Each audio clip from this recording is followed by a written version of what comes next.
Hi and welcome to our channel. Today we're diving into the so-called family values party, and we're exposing their shameless hypocrisy. They scream family values at rallies. They plaster it across party platforms, sermons, and Fox News segments. They say they're protecting the sanctity of life, the sacred bond of parents and children, the moral compass of a nation under God. And yet, every time they get the chance to prove it, the so-called party of family values fails.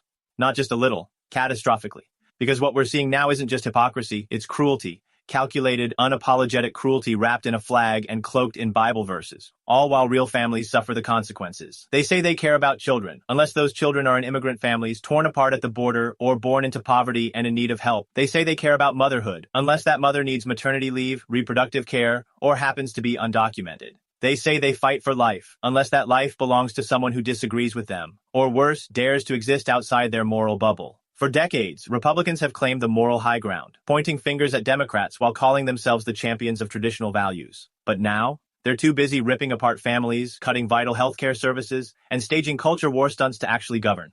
Let's talk about the past few weeks. The same Republican leaders who cry about the sanctity of life have been gutting access to IVF, eliminating science-based research, and laying off reproductive health specialists, right after calling themselves pro-fertility. Yes, Trump literally dubbed himself the fertilization president. You can't make this stuff up. He held a press conference full of vague promises about IVF, only for his administration to quietly axe the CDC team responsible for researching how to make IVF safer, cheaper, and more accessible. 6 experts, gone. No replacement, no plan. Just another hollow headline for a desperate re-election tour.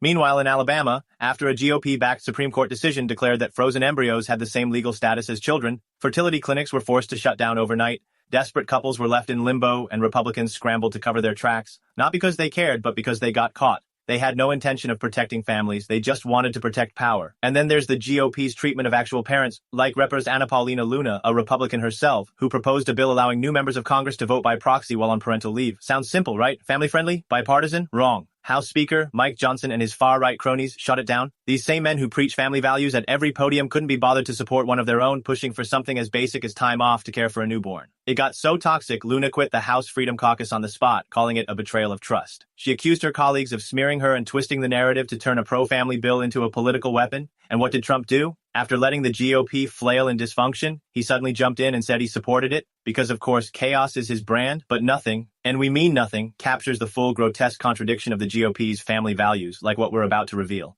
While Republicans were busy playing political games, cutting health research, and lecturing Americans on morality, something else was happening. Something they definitely don't want you to see. Because while they were pushing anti-immigrant, anti-parent, anti-reproductive rights policies all week, a family was being torn apart, and it didn't make headlines on Fox News. It didn't come with a glossy campaign ad or a clever slogan, but it tells you everything you need to know about how little they actually care about families. Get this. The Trump administration wrongfully deported a father from Maryland, Kilmar Abrigo Garcia, to a notorious supermax prison in El Salvador. They admitted it was a mistake, and they refused to bring him back. Let that sink in. A man who had been granted protection from deportation back in 2019 was arrested in front of his 5-year-old son in an IKEA parking lot. He was then deported to a brutal Salvadoran prison, where inmates are shaved, shackled, and marched into cells by masked guards, a scene straight out of a dystopian nightmare. And even after a federal judge ordered the U.S. government to return him, the Trump administration scoffed. Press Secretary Caroline Leavitt actually said, quote, "You're acting like he's Father of the Year." Vice President J.D. Vance chimed in, noting that Abrego Garcia had traffic violations and missed court dates, as if those minor infractions justify tearing a child from his father and sending the man into one of the most violent prison systems in the world. When questioned, the White House passed the buck to Homeland Security.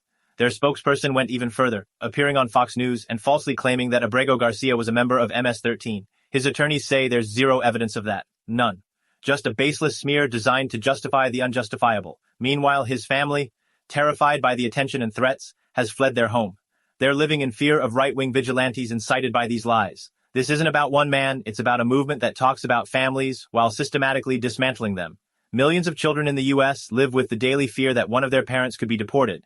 That fear leads to trauma, poverty, life-altering stress that no child should ever carry. But to the GOP, that's acceptable collateral damage, because their version of family is selective, conditional, political. Their 2024 platform mentions family 18 times. They claim they'll support parents, protect children, promote life, but in reality, they lay off health experts. They sabotage reproductive freedom. They block family leave. They deport fathers. They smear immigrants. And they do it all while shouting family values into the nearest microphone. It's not just hypocrisy, it's abuse, cloaked in red, white, and blue. And if we don't speak out, if we don't call it what it is, they'll keep getting away with it. So, if you believe that families deserve better, that compassion matters, and that leadership should actually protect people, hit the like button, subscribe to our channel, and let's keep shining a light on the truth. We'll see you in the next one.